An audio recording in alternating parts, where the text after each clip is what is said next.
We've been doing a series on WFMJ called Race in the Valley. And today we are holding a panel discussion with a few community leaders, familiar faces. Let's start with Miss Penny Wells. I'm going to introduce everyone. We have Penny Wells with Sojourn to the Past, Mahoning Valley. We have Miss Rosetta Carter. She is with Action. Reverend David Holbrook with Warren Revival Center. Vincent Peterson II. He's with Congressman Tim Ryan's office. Pastor Michael Constantino. He is the pastor of New Life Christian Fellowship, and he's also the chaplain, one of the chaplains at Liberty Police Department. We also have Mr. Tom Conley, and he is the president and CEO of Greater Warren Urban League. Tracy Manning, curator of education at the Tyler History Center, and Garrick Matlock, pastor of Restoration Christian Life Ministries in Warren. Thank you all for joining us. So we're going to get this discussion started. First things first, I want to know, what do you think people still may not understand about this moment in history and how it's different than others, if it's different, if you think it's different?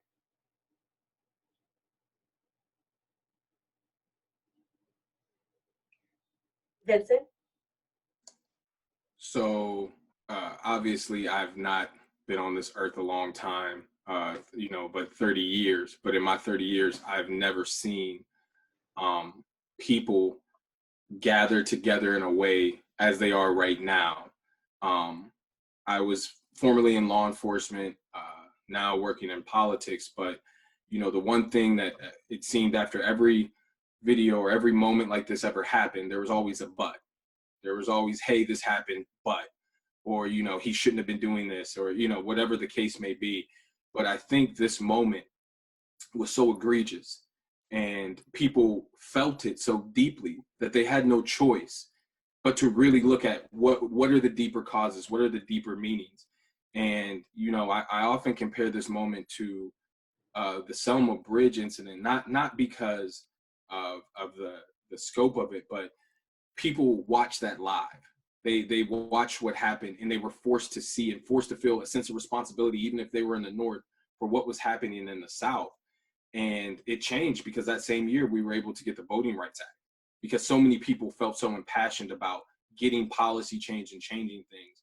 In this moment, that's what I feel. I feel like people are passionate about making change. And right now, it's not just African-American people. It's not just people from big cities, but it's going on everywhere. And everybody's feeling that passion and desire. So that's the difference that I'm seeing right now. Awesome. Thank you. Miss Rosetta? I'm probably the oldest one on this panel.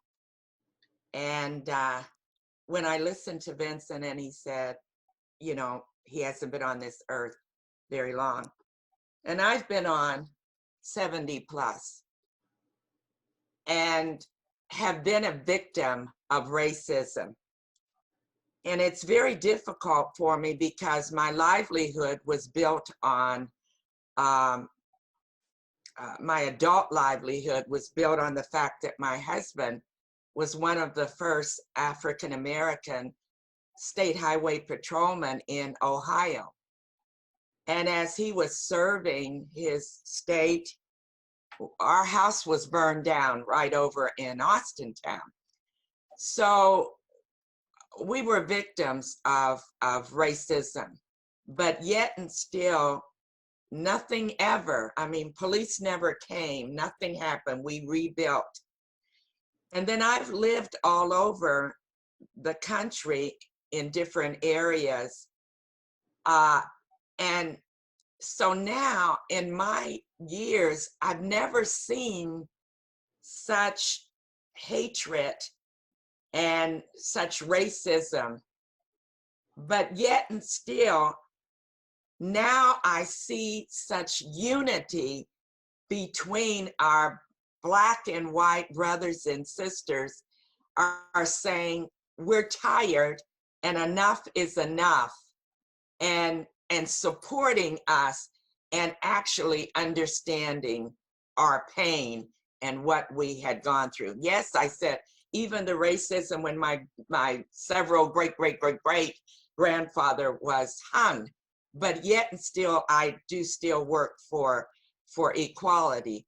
So it's a time now where when I look and see the protests, when I see the people coming together, when I see everything, it's like finally we are becoming united to make a change in our community. Awesome.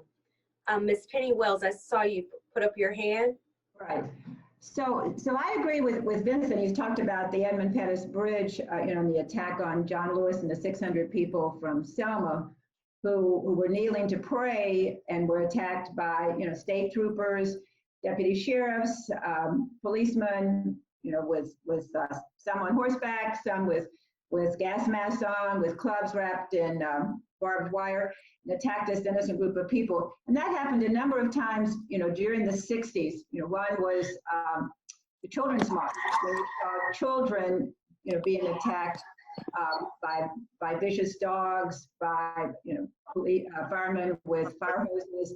And that first day of the Children's March, and there were over 1,000 children jailed. They had so many people in jail, so many kids in jail, they had to house them in the stalls in the fairgrounds in Birmingham.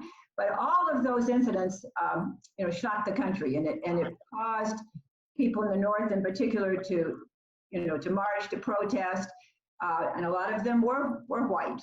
When they had Freedom Summer, there were 1,000 young people, college students, that came south to work in Mississippi, and many of them, most of them, were white. And one of the comments that Snick and Core made was, if something happens to one of these white kids, then maybe that will startle the nation, because it's been happening to Black kids over and over and over again, and nobody's responded.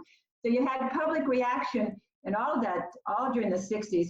But I think one of the things that's different about now is that you had Martin Luther King, you had John Lewis, who were the leaders, and who were been working on. And this right now is more a leaderless action. It's just people all over the country responding without one leader pulling everybody in. And because of social media, and because of 24-hour news, and because you can see, what's happening almost instantly, I think it's also charged people up, and the movement has become bigger and larger. William Barber made the comment the other day that, seeing for 8 minutes and 46 seconds someone being murdered, I mean, people have watched that murder over and over and over again, has galvanized the country, and we're in the midst of mourning. And when people are mourning, one thing it shows is that we still have compassion. We've not lost our sense of compassion and hope that things can be better. But it also means that while you're in that period of mourning, that we're working towards action. And so that we just can't let that action stop because people decide, I've done this and now I'm moving on. And also one of the differences I see is that many of like the Edmund Pettus Bridge or the Children's March led to federal actions, led to federal laws. And even though in the South there were some changes, in small towns and cities, but I think this is leading to push for national laws about police brutality as well as local. And it's making people, it's not been like it's been ongoing, but it's making people really question and push what's happening in our community. What are we going to do? It's made companies like Procter & Gamble come out with some fabulous ads that hopefully are making people, particularly people who look like me, think about things that they probably never, ever, ever thought about before. And that's where I think we need to push, is working on getting this systemic embedded racism, and part of it is teaching. You've got to be willing to teach, particularly people who are white, that this is historic, and this police brutality for people of color has gone on since the 1600s. It's not like it's something new. And I think it's partly because people don't know, and we need to educate, and we need to educate everyone. Garrick Matlock, Pastor Garrick Matlock. I've enjoyed what both Penny and Vincent have brought before us as it relates to the changes that they see today. And one of the things that I do really agree with that has brought about a change from then to now is the fact of social media. Social media has been able to push the information so quickly across the nation and across the world. As we see, there have been solidarity marches in countries all over the world. Much of what myself and Pastor Michael and Pastor Dave, what we deal with on a daily involves a book that has a lot of words that are in black and white. And many who want to make the situation just black and white, there have been a generation that has risen up and said that we're not going to allow for you to spin this message. They said what we actually see is more than just a civil rights issue. We do see a human being, and we're watching, as Penny said, over and over and over again, this man's dignity. We're watching this man's humanity being treated as though it's nothing. Now, during the 60s, people were horrified when they saw the hoses and the dogs come out, because at that time, there were many who didn't believe that that was actually happening. But through the technology and through television, they were able to see it, and they were horrified behind what they were seeing that was happening. Today, we're able to be horrified and see it a whole lot quicker. And thank God that there are many that are responding. The other thing is this, and I just want to say this, it's just that there were those who marched during the 60s that remember those days, and they are able to do it all over again. They're marching again because they're saying, you know what, we have another up to bat right now, and we are at a time whereas let's get this right. Mr. Conley? Yes, I'm going to piggyback this. That's exactly what I was going to say about social media. It's a different day now, a different way to fight the fight. Social media has brought out a whole lot. I say that social media really has uncovered the hood. So you can't, back in the day, you didn't know that it was the law officers, the judicial system. You didn't know it was those persons doing all this damage. But and looking forward, and it's so satisfying to me to see what's going on.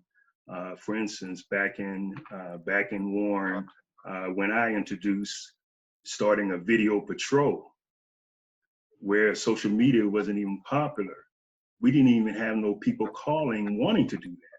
But then I knew at that point in time that it was always a police account against the citizens account. And of course, the police always won that fight, So I'm thrilled to see what's happening now. But then I think because we are in a reactionary mode, this whole country is in a reactionary mode, and everybody want to do things and do it and get it done now.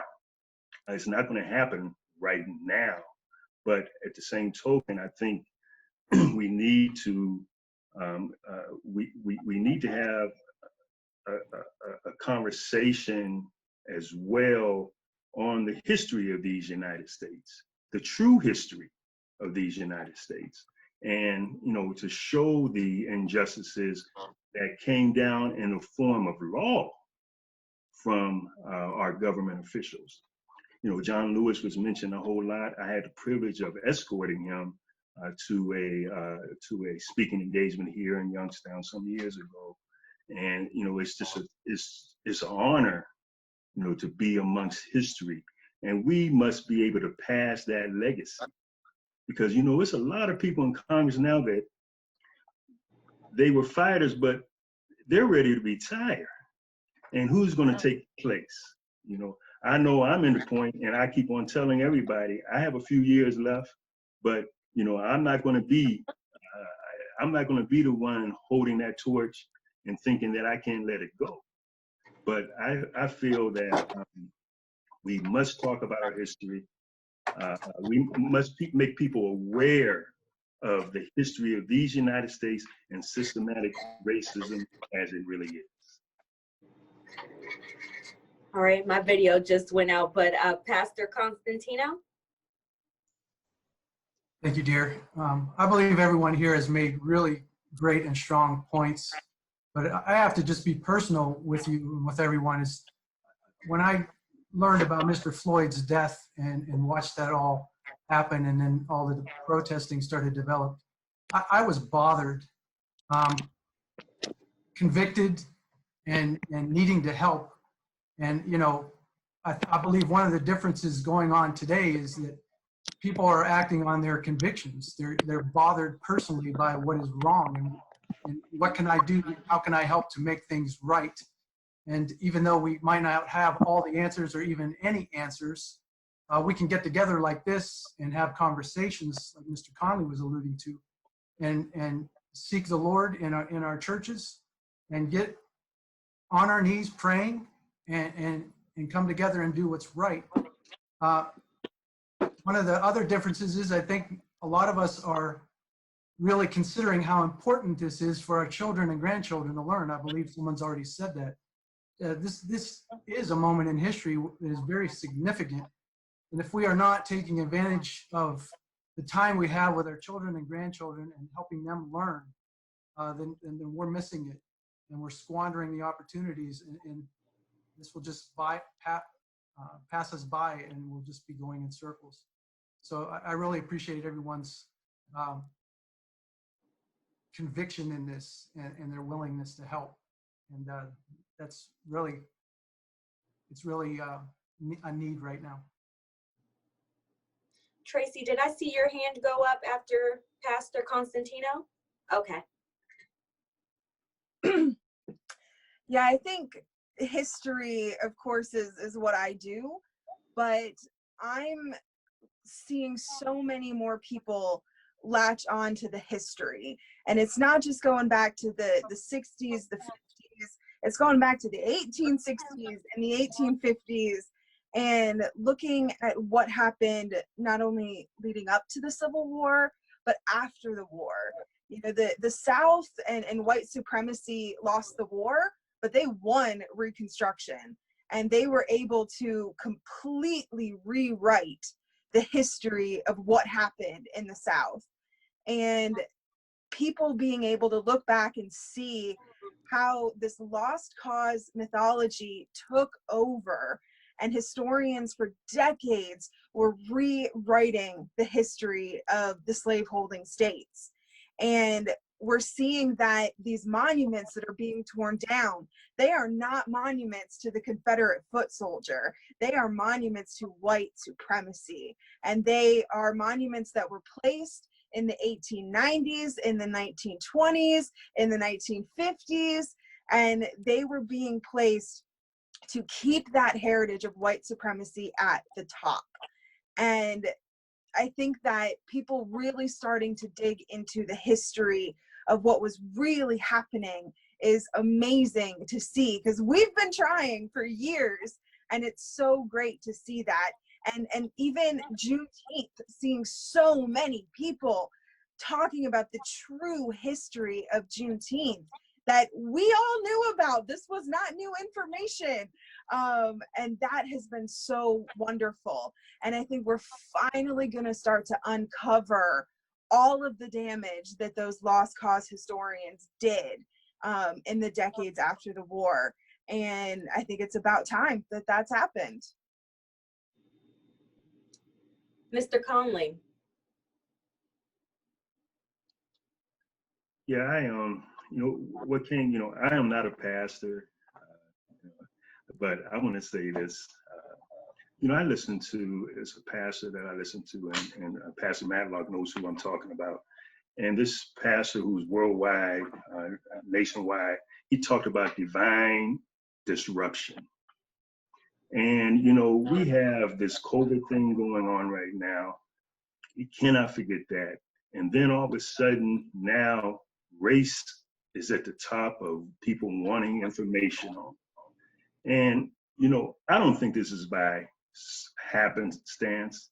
I think it's something that, these United States, when we talked about this COVID virus coming from China, and now we're leading the world and about to go through a second wave. And, it's a wake-up call. It's a wake-up call for our proudness, or the prideness that has been going on in these United States. And we all of this, when we talk about systemic racism, we have to bring in education and social justice. We have to bring in housing. We have to bring in all of this. And then going back from the first steps